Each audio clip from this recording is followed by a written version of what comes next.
In today's video, I'm going to teach you how to set up stop loss on Charles Schwab app. A stop loss is a simple way to help protect your investment by telling the app to sell your shares if the price drops to a level you choose. Let's walk through the process on the Charles Schwab mobile app, and I'll explain what each choice means so you feel confident before you place the order. Start by opening the Schwab app on your phone and logging in.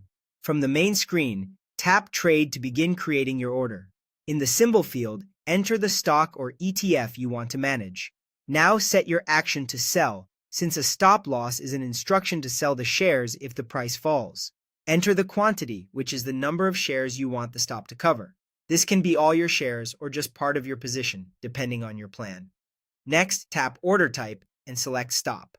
This tells the app you want a stop loss order. You'll now enter your stop price, the specific price at which you want to exit if the market moves against you.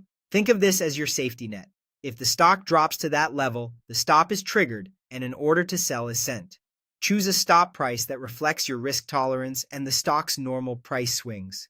Choose your timing. Day means the order will be active only for today's trading session and will expire at the end of the day if it isn't triggered. GTC, or good till canceled, keeps the order working beyond today until it's filled or you cancel it, subject to the app's policy on how long GTC orders remain active.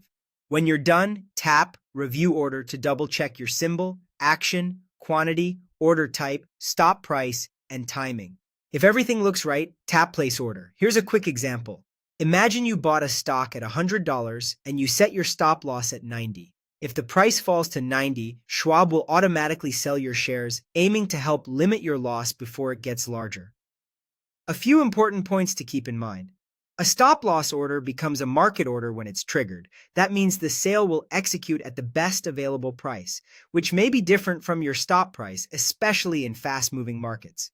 This approach generally works best with stocks and ETFs. Not all assets support stop orders. For example, some mutual funds do not. That's it. Simple, clear, and effective for managing downside risk right from your phone.